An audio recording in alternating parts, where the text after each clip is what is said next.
The smell of cheap wine and academic desperation hung thick in the air as I watched my wife, Lila, lean over her coworker's shoulder, her hand lingering just a little too long on his arm. Eric's practically my work husband, she giggled, shooting me a look that dared me to say something. I'm Max Bishop, and after 15 years of marriage, I know when my wife is full of shit. Haha, hilarious, I muttered, taking another swig of the watery beer they'd provided for us non-faculty spouses. Next, she'll be calling him Daddy in front of the dean. Eric Harrow, golden boy professor with his perfectly styled hair and that smug smile that made me want to rearrange his face, gave me a knowing smirk, the kind of look that said he knew something I didn't, the kind that made my fists clench involuntarily. Just a joke, Max, Lila said, but her voice had that sharp edge it got when she was lying. After all these years, fixing computers and dealing with people's bullshit for a living, I'd developed a pretty good radar for deception. The university's holiday party was in full swing around us.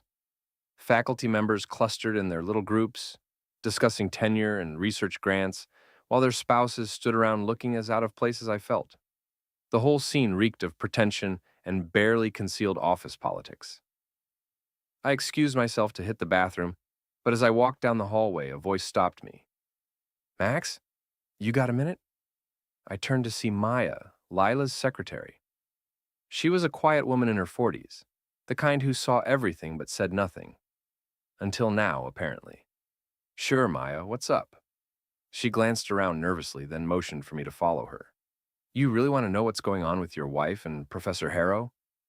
My stomach dropped, but I kept my voice steady. What do you mean? Come on, let me show you something. Maya led me through a maze of corridors to the staff locker room. The fluorescent lights buzzed overhead, casting everything in a sickly yellow glow. She stopped in front of a locker marked L. Bishop and pulled out a key. I clean these lockers every week, she said quietly. Found this key taped under her desk last month. Been wondering when someone would ask the right questions. The locker door swung open and my world tilted sideways. Inside, tucked behind a stack of papers, was a collection that told the whole sordid story. Handwritten notes from Eric, each one more explicit than the last. A cheap silver necklace that definitely wasn't from me. An opened box of condoms. The expensive kind, because apparently my wife had standards when it came to cheating. And there, clipped to the inside of the door, a key card for the Sunset Motel on Route 9. Jesus, I whispered, pulling out my phone to snap photos. My hands were surprisingly steady for a man whose marriage had just imploded in a staff locker room. Maya watched me document everything. She's been different lately, secretive, always on her phone, staying late for meetings that weren't on her calendar. I finished photographing the evidence and carefully put everything back exactly as I'd found it. Well, almost everything. I pulled out my wallet and removed our wedding photo, the one I carried like an idiot, and wrote "cheater" across Lila's face in red ink from a marker on the nearby whiteboard. I left it propped up in the locker along with a note. Hope it was worth it. Your loving husband. Thanks, Maya, I said, closing the locker door. I owe you one. She shook her head. Just treat that boy of yours right. Ben's a good kid. He doesn't deserve to see his parents tear each other apart. I made it back to the party just as Lila was looking around for me. She was still standing close to Eric, their heads bent together in conversation. When she saw me, she straightened up with that fake smile she'd perfected over the years. There you are. Eric was just telling me about his research project. Fascinating stuff. I bet it is, I said, my voice carefully neutral. Real hands-on work, I imagine. Eric's smirk widened. Oh, very hands-on. Lila's been incredibly helpful with my research. The double meaning wasn't lost on any of us. I wanted to grab him by his perfectly pressed shirt and introduce his face to the nearest wall. Instead, I smiled back. Well, honey, I said to Lila, we should probably head home. Early day tomorrow. The drive home was tense. Lila kept glancing at me, trying to read my mood. I kept my eyes on the road and my mouth shut. No point in tipping my hand until I was ready to play it. You were quiet tonight, she said as we pulled into our driveway. Just tired. Long week. Eric thinks you don't like him. I turned off the engine and looked at her. Really looked at her. When had she started wearing makeup to work every day? When had she started caring so much about her appearance for a job she used to complain about constantly? Eric's probably right, I said. Good night, Lila. The next morning, I was in my garage workshop by 6 a.m., trying to lose myself in the familiar routine of fixing things. Unlike marriages, computers were logical. They followed rules. When they broke, there was usually a clear cause and a clear solution. My 17-year-old son Ben found me there an hour later, hunched over a laptop that belonged to one of my regular clients. Dad, you okay? Mom said you were acting weird last night. Ben was a good kid, smart, loyal, with his mother's dark eyes, but thankfully my skeptical nature. He'd inherited my knack for technology too, though his skills had already surpassed mine in some areas. Define weird, I said, not looking up from the screen. She said you were being antisocial at her work party. More than usual, I mean. I set down my screwdriver and really looked at my son. He was old enough to handle the truth, or at least part of it. And if things were about to get ugly, which they were, he deserved to know why. Ben, sit down. We need to talk. I told him about finding the evidence in Lila's locker. I kept the details clinical, matter of fact. Ben listened without interruption, his expression growing darker with each revelation. That's messed up, he said when I finished. What are you going to do? I'm still figuring that out. But I need to know more first. Think you could help me with something? Ben's eyes lit up with the same gleam I got when faced with a particularly challenging technical problem. What kind of help? The kind that requires your particular skill set, and the kind we don't tell your mother about. 20 minutes later, Ben had cloned Lila's phone using a technique he'd learned from some YouTube video. The kid was scary good with technology when he put his mind to it. Got it, he said, handing me a tablet displaying Lila's text messages. Everything's here. Calls, texts, photos, the works. What I found made my stomach turn. Months of messages between Lila and Eric, starting innocent enough, but quickly escalating into explicit territory, plans for afternoon meetups, complaints about me, how boring I was, how she deserved better, how Eric made her feel alive again. But it was the most recent thread that really got my attention. Eric, when are you going to tell him? Lila, soon. I'm just waiting for the right moment. Eric, we could make this easier. Get him to leave on his own. Lila, how? Eric, I have some ideas. Trust me. Dad? Ben was watching my face. You look like you want to hit something. I do, I admitted. But that won't solve anything. We need to be smarter than that. My phone rang. It was my sister Danny, calling from the Rusty Key, the dive bar she'd been managing for the past 5 years. Danny had always been the street-smart one in the family, with an ear for gossip and a talent for reading people. Max, you need to get down here, she said without preamble. There's something you should see. Can it wait? I'm in the middle of, it's about Lila, and that professor she's been screwing. I was there in 15 minutes. The Rusty Key was the kind of place where locals went to drink away their problems and share their secrets. Danny had cultivated an atmosphere where people felt comfortable talking, and as a result, she knew everyone's business in town. She led me to the back room where a few security cameras covered the main seating area.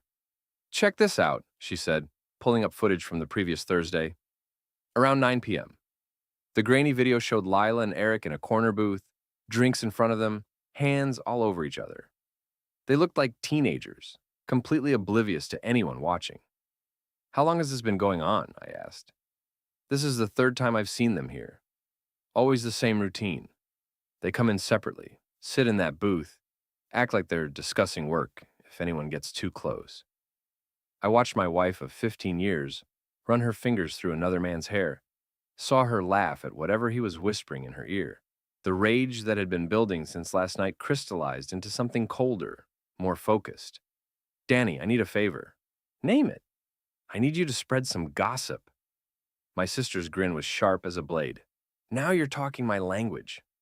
That afternoon, while Lila was at work, I paid a visit to Eric's apartment complex downtown.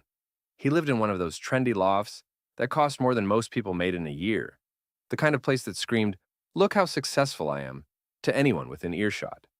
His car was parked in the designated faculty spot, a silver BMW that probably cost more than I made in 6 months. The vanity plate read, Prof E. Real subtle. I'd brought my toolbox. 20 minutes later, Eric's BMW was sitting on 4 flat tires, its exhaust pipe stuffed with expanding foam, and Homewrecker written in mud across the windshield. Nothing permanent, nothing that couldn't be fixed, but expensive and embarrassing enough to make a point. I was back home by the time Lila returned from work. She walked into the kitchen looking shaken, her face pale and her hands trembling slightly as she poured herself a glass of wine. Rough day? I asked, not looking up from the newspaper I was pretending to read. Someone broke into my locker at work, she said carefully. Left some kind of message. Really? What kind of message? She took a long sip of wine before answering. Just someone playing a prank, I think. Maya thinks it might have been one of the students. I turned a page. Anything valuable missing? No, nothing like that. Just someone going through my things. I could see her watching me, trying to gauge my reaction. Good. Let her wonder. That's weird, I said. You should probably report it to security. Yeah, maybe I will. But we both knew she wouldn't. Can't report a break-in when the only things missing were evidence of your affair. My phone buzzed with a text from Ben. Mission accomplished. Check your email. I excused myself to the garage, where I found that my son had been busy. He'd compiled a comprehensive dossier on Eric Harrow. Financial records, employment history, social media posts, even his class schedules and office hours. Kid's got some interesting habits, Ben said, appearing beside me. Check out his credit card statements. Eric had expensive tastes. Designer clothes, high-end restaurants, weekend trips to Boston and New York, all on a professor's salary. That, according to the university's public records, shouldn't have supported that kind of lifestyle. Trust fund, baby, I muttered, scrolling through the data. Figures. There's more. Look at this. Ben pulled up Eric's social media profiles. The guy was a narcissist's dream. Constant selfies, humble brags about his research, photos of expensive meals and exotic vacations. But it was the comments that caught my attention. Multiple women, all young, all former students, all leaving flirty messages that crossed the line between appropriate and predatory. This guy's a serial cheater, Ben observed. Mom's just the latest conquest. The thought made my blood boil. Bad enough that my wife was having an affair, but to find out she was just another notch on this asshole's belt, that was almost worse than the betrayal itself. Dad? Ben was watching me with concern. You're doing that thing where your jaw twitches. I'm fine. No, you're not. But that's okay. We're going to make them pay for this. I looked at my son, really looked at him. When had he grown up? When had he become someone I could count on in a crisis? We? I asked. You think I'm going to let them get away with this? With hurting you? With breaking up our family? Ben's voice was steady, but I could see the anger burning in his eyes. They want to play games? Let's show them how it's done. That evening, Lila got a call from Eric. I could only hear her side of the conversation, but it was enough. What do you mean someone vandalized your car? No, I don't know anything about it. Yes, it's probably just a coincidence.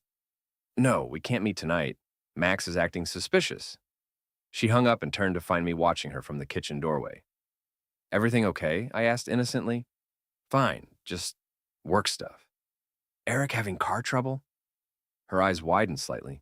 How did you... Lucky guess. Guy drives a BMW, right? Those things are always breaking down. Right, yeah, that's probably it. But I could see the wheels turning in her head, putting pieces together. Good. Let her sweat a little. The next few days passed in tense silence. Lila was jumpy, constantly checking her phone, looking over her shoulder like she expected someone to be watching her. Which, thanks to Ben's technical skills and my own surveillance efforts, someone was. Eric had gotten his car fixed, but the damage to his ego was harder to repair. According to Maya, who had become my unofficial informant, he'd been ranting to anyone who would listen about psychotic spouses and blue-collar vigilantes. The breaking point came on Friday night. I was in the living room watching TV with Ben when Lila came downstairs dressed to kill. Tight dress, full makeup, the works. Where are you going? I asked. Girls' night out with Sophie, she said, not meeting my eyes. Don't wait up. Sophie was her coworker, a social climbing gossip who enabled Lila's worst impulses. But according to Ben's monitoring of Lila's phone, Sophie wasn't on the agenda tonight. Eric was. Have fun, I said. Say hi to Sophie for me. Lila paused at the door. I will. Tell her I said thanks for covering for you all those times you were working late. My wife's face went white. What's that supposed to mean? Nothing. Just being polite. She left without another word, but I could see her hand shaking as she closed the door. Following her? Ben asked. Damn right we are. We took my old pickup truck, staying well back as Lila drove across town to the Sunset Motel. It was the kind of place that rented rooms by the hour and didn't ask questions about names on credit cards. Eric's BMW was already in the parking lot. Stay in the truck, I told Ben, but Dad, stay in the truck. I walked across the parking lot, my footsteps echoing in the humid night air. The motel was a relic from the 60s, all cracked concrete and flickering neon signs. Room 237 had a light on, and through the thin curtains, I could see two figures moving around inside. I knocked on the door. Room service, I called out in a fake accent. Well, we didn't order. Eric's voice muffled through the door. Complimentary champagne from management. The door opened, and Eric stood there in a hotel bathrobe, his hair disheveled and his face flushed. Behind him, I could see Lila sitting on the bed, wrapped in a sheet, her eyes wide with terror. Hello, Eric, I said conversationally. Nice place you've got here. Max, I can explain. I bet you can. I pushed past him into the room, taking in the scene. Clothes scattered on the floor, empty wine glasses on the nightstand, the smell of sex and cheap cologne hanging in the air. Very romantic. Really sets the mood for adultery. Lila found her voice. Max, please, just let us... Let you what? Finish? Don't worry, I'm not staying long. Just wanted to see what 15 years of marriage was worth these days. Eric stepped between us, trying to look authoritative in his bathrobe. Look, Max, I know this is difficult, but Lila and I have feelings for each other. Real feelings. We didn't plan for this to happen. I laughed, a sound with no humor in it. Real feelings, is that what you call it? Because I've seen your social media, Professor. I know about your other real feelings with your students. His face went pale. I don't know what you're talking about. Sure you don't. I pulled out my phone and showed him some of the screenshots Ben had compiled. Recognize any of these girls? They all seem to have had real feelings for you too. Lila was staring at Eric with growing horror. Eric? What is he talking about? It's not what it looks like, Eric stammered. Those are just what? Just other women you were screwing while you were screwing my wife? The room went dead silent. Eric's mouth opened and closed like a fish out of water. Lila pulled the sheet tighter around herself, suddenly looking very small and very young. Here's what's going to happen, I said, my voice calm and steady. Lila, you're going to get dressed and come home with me. We're going to sit down like adults and figure out how to handle this mess without destroying our son's life any more than you already have. And if I don't? She asked defiantly. I smiled, and it wasn't a nice smile. Then I release all of this to the university administration, the local newspaper, and every social media platform I can find. Your choice. Eric tried one more time to assert control. You can't threaten us like this. I'll call the police. And tell them what? That I caught you in a motel room with my wife? That I have evidence of you sleeping with your students? Please, make that call. I'd love to see how that conversation goes. 20 minutes later, Lila was dressed and following me to the parking lot. Eric stayed behind, probably trying to figure out how to salvage his career and his reputation. You can't do this, Lila said as we reached our cars. You can't control me like this. I'm not controlling you, I replied. I'm giving you a chance to handle this with some dignity. But if you'd rather have this conversation in front of the whole town, that can be arranged too. She got in her car without another word. The drive home was a parade of flashing headlights in my rearview mirror as Lila tailgated me, probably working up the courage for whatever confrontation was coming. Ben was waiting in the kitchen when we arrived, his laptop open and a grim expression on his face. How much did you hear? I asked him. Enough, he said quietly. I've been monitoring her phone. She's been texting Eric the whole drive home. Lila stormed through the front door like a hurricane, her earlier fear replaced by righteous indignation. How dare you humiliate me like that? How dare you spy on me? How dare I? I kept my voice level, but inside I was seething. You've been cheating on me for months, planning God knows what with your boyfriend, and you're worried about being humiliated? It's not what you think. It's exactly what I think. I have the texts, Lila. I have the photos. I have witness statements from half the town who've seen you two together. Ben cleared his throat. Actually, Dad, there's something else. He turned his laptop screen toward us. On it was a text thread between Lila and Eric from earlier that evening before she'd left the house. Eric, we need to accelerate our timeline. Lila, what do you mean? Eric, I mean we need to get Max out of the picture, permanently. Lila, you're scaring me. What are you talking about? Eric, not literally, but we could make his life difficult. Get him arrested, maybe. Domestic violence charge, stalking, something like that. Lila, I don't know. Eric, do you want to be with me or not? Because this is what it takes. The room went dead silent. Lila's face had gone white as she read her own words on the screen. You were going to frame me, I said, my voice barely above a whisper. You were going to have me arrested on false charges. Max, I never agreed to. You never said no either. Ben was staring at his mother with a mixture of disgust and disbelief. Mom, how could you even consider something like that? I wasn't. I was confused, okay? Eric said things would be easier if I was in jail, I finished. If I was out of the way, so you two could play house with my money and my son. Lila started crying, but they weren't tears of remorse. They were tears of frustration, of a plan falling apart, of consequences finally catching up with her. I want a divorce, she said through her tears. I want you out of this house. I want half of everything, and I want full custody of Ben. Ben stood up so fast his chair fell over. Like hell you do. Benjamin, this is between your father and me? No, it's not. You made it about me the moment you decided to cheat on Dad and then try to frame him for domestic violence.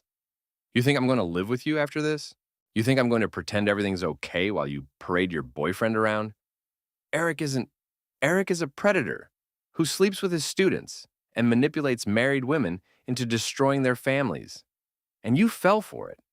The words hit Lila like physical blows. She looked around the kitchen, at me, at Ben, at the home we'd built together, and I could see the moment she realized she'd lost everything. Fine, she said, her voice cold and hard. You want to play hardball? Let's play hardball. I'll take you for everything you've got, Max. The house, the business, everything. And when I'm done, you'll wish you'd just looked the other way. She stormed upstairs, and a few minutes later, we heard her on the phone, probably calling Eric or a lawyer or both. Ben looked at me with worried eyes. Dad, can she do that?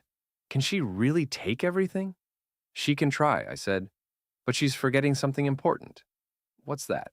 I smiled, and this time it was a real smile, full of anticipation and dark promise. I'm a lot better at playing dirty than she thinks. The next 2 weeks were a masterclass in psychological warfare. Lila hired a lawyer, some hotshot from Boston who specialized in high-conflict divorces and had a reputation for bleeding husbands dry. She moved into a hotel downtown, probably funded by Eric, and began making demands that would have left me bankrupt and homeless. But she'd underestimated both my resources and my determination. Maya, still my inside source at the university, informed me that Eric was getting nervous. The administration had started asking questions about his relationship with Lila, and rumors were circulating about his history with students. His department head had called him in for a friendly chat about maintaining professional boundaries. Meanwhile, Ben had been busy with his own investigation. The kid had a natural talent for digital forensics that would have impressed the FBI. Dad, you need to see this, he said, calling me into his room where he had 3 monitors running simultaneously. I've been digging deeper into Eric's background. What he'd found was a gold mine. Eric's previous teaching positions, his social media history, financial records that showed a pattern of expensive gifts to young women. And most damning of all, a sealed complaint from his last university involving inappropriate conduct with a graduate student. How did you get access to sealed records? I asked. Ben gave me a look that was part innocent and part mischievous. Let's just say the university's cybersecurity isn't as good as they think it is. Ben, you could get in serious trouble for so could Eric and Mom. And they started this war. He was right, of course. They had started it. And now it was time to finish it.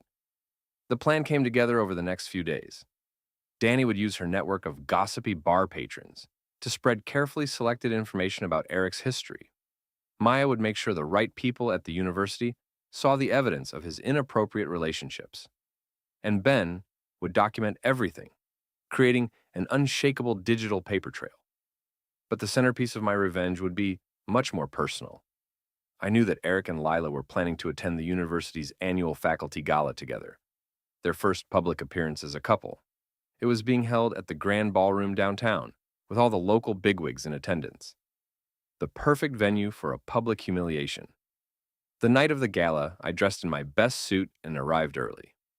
I'd called in a few favors with some of my corporate clients, and one of them had gotten me a ticket as a technology consultant to the university.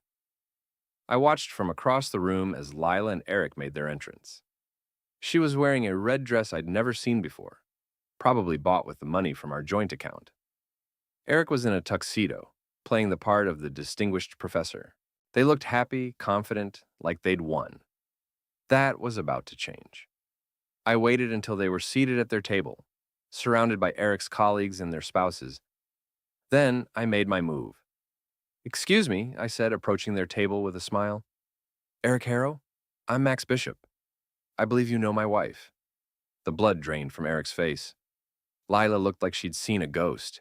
"Max," she whispered, "what are you doing here?" "Just wanted to congratulate you both on your relationship," I said loudly enough for the surrounding tables to hear. "It's so nice when people find love, even if it's with someone else's spouse." The conversations around us died. People were staring now, sensing drama. Eric tried to salvage the situation. "I think there's been some misunderstanding." "Oh, no misunderstanding at all," I interrupted. "I have plenty of evidence. Text messages, photos, hotel receipts.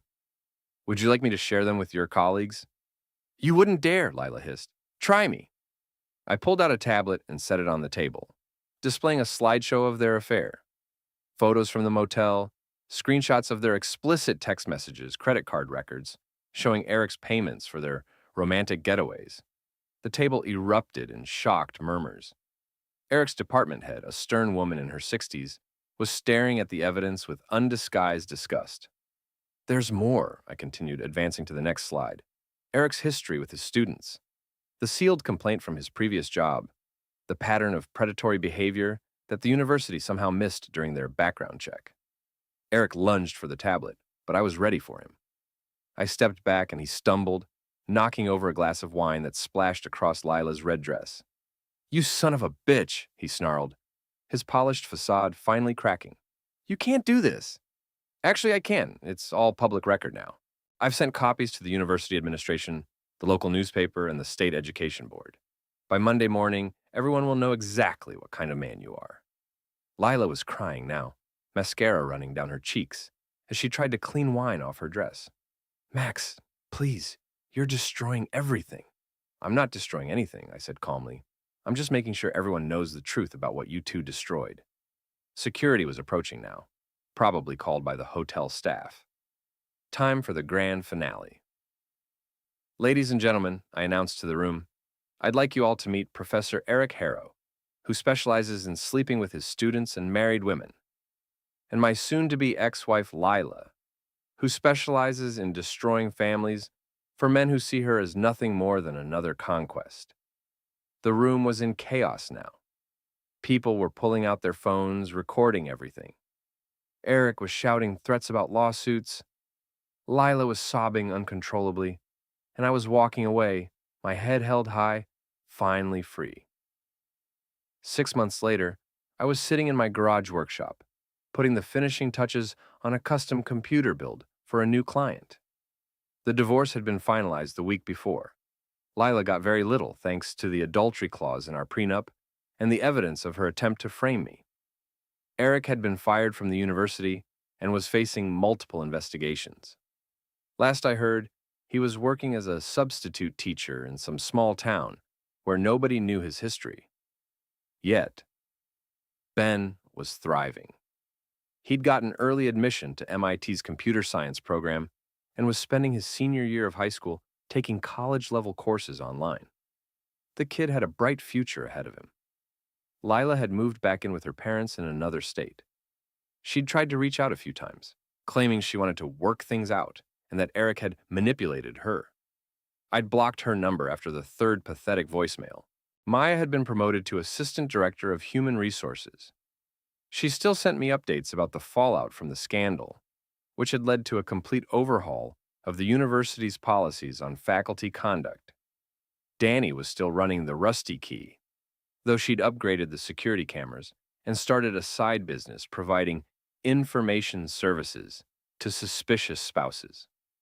Turns out, there was a real market for her particular skill set. As for me, I was doing better than I had in years. My consulting business was booming, thanks in part to the reputation I'd gained for being thorough and relentless.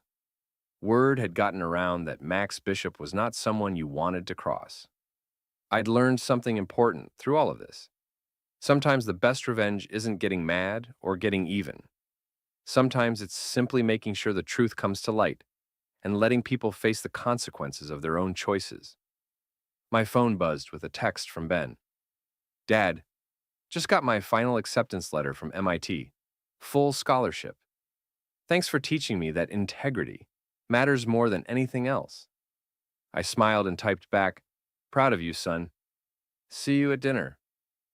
Outside, it was starting to rain, but inside my garage, surrounded by the tools of my trade and the satisfaction of a job well done, everything was exactly as it should be. Justice, I'd learned, wasn't always swift. But when it finally arrived, it was worth the wait.